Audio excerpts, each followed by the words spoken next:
নমস্কার, দেখছেন কলকাতা টিভি। আমি সুচন্দ্রিমা। শুরু করছি সংবাদ সারাদিন। শুরুতেই যে খবরের দিকে নজর রাখবো, দুর্ঘটনার খবর আসছে কাটোয়া থেকে। পথ দুর্ঘটনা ঘটেছে কাটোয়ায়। ঘটনায় মৃত্যু হয়েছে একজনের, আহত আরো এক। পথ দুর্ঘটনাকে কেন্দ্র করে উত্তেজনা এলাকায়। কাটোয়ায় পথ দুর্ঘটনা, ঘটনায় মৃত্যু হয়েছে একজনের, আহত আরো এক।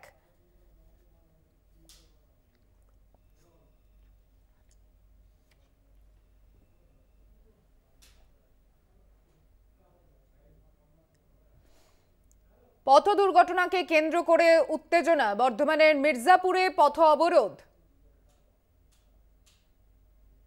পুলিশের চেষ্টায় পরিস্থিতি নিয়ন্ত্রণে।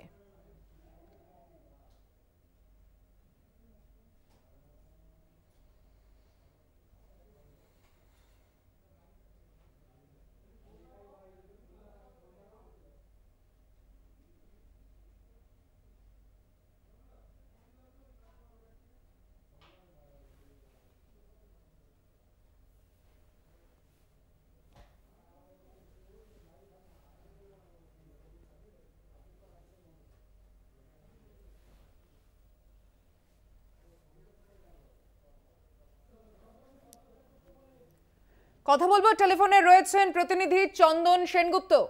চন্দন, কি অবস্থা এখন? বেলায় যে মর্মান্তিক পথ দুর্ঘটনায় বাবার মৃত্যু হয় এবং ছেলেকে আশঙ্কাজনক অবস্থায় ভর্তি করা হয় বর্ধমান মেডিকেল কলেজ হাসপাতালে। যেটা জানা যাচ্ছে, কুলিগ্রাম থেকে বাবা এবং ছেলে, বাবা সঞ্জয় মুখার্জি এবং ছেলে সায়ন মুখার্জি, দুজনে মোটর বাইকে করে হেলমেট পরে তারা বর্ধমানে আসছিল ছেলেকে ট্রেন ধরানোর জন্য। এমত অবস্থায় পেছন থেকে একটি বাস, যে বাসটি কৃষ্ণনগর থেকে বর্ধমান আসছিল, সেই বাসটি তাকে ধাক্কা মারলে তারা পড়ে যায় এবং সেই জায়গায় ছিল বালি। সেই বালির থাকাতে দুর্ঘটনা আরো ঘটে এবং তারপরে এই বাসটি প্রথম সামনের চাকা সঞ্জয় মুখার্জির মাথার উপর দিয়ে চলে গেলেই ঘটনাস্থলে তার মৃত্যু হয়। এলাকাবাসীরা তড়িঘড়ি দুজনকেই নিয়ে যায় বর্ধমান মেডিকেল কলেজ হাসপাতালে।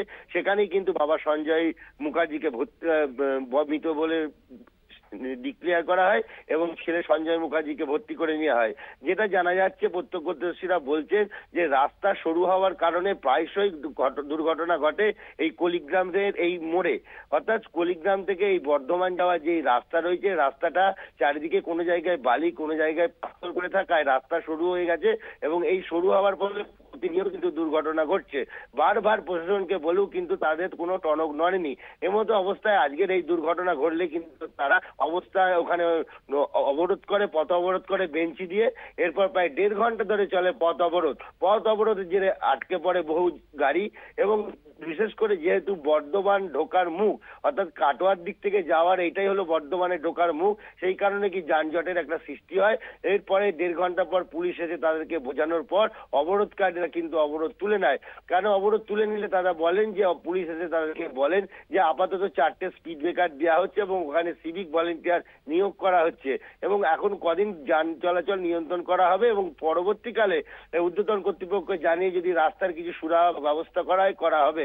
এরপর অবস্থান যারা বিক্ষোভ আন্দোলনকারী ছিল তারা বলেন যে আমরা তুলে নিচ্ছি আজকের মতো, কিন্তু এর পরবর্তীকালে যদি আবার এই দুর্ঘটনা ঘটে তাহলে কিন্তু তারা বৃহত্তর আন্দোলনের পথে নামবেন। এবং যেটা জানা যাচ্ছে যে কলিগ্রাম বর্ধমান এই যে সড়ক, এই রাস্তাটা দীর্ঘদিনের সংকীর্ণ এবং খানাখন্দে ভরা এবং এই রাস্তা কোনো মতেই 2 বছর ধরে বেহাল অবস্থা এবং যাত্রীরা যেটা জানাচ্ছেন যে তারা কিন্তু প্রতিনিয়ত দেখেন এখানে দুর্ঘটনা ঘটছে।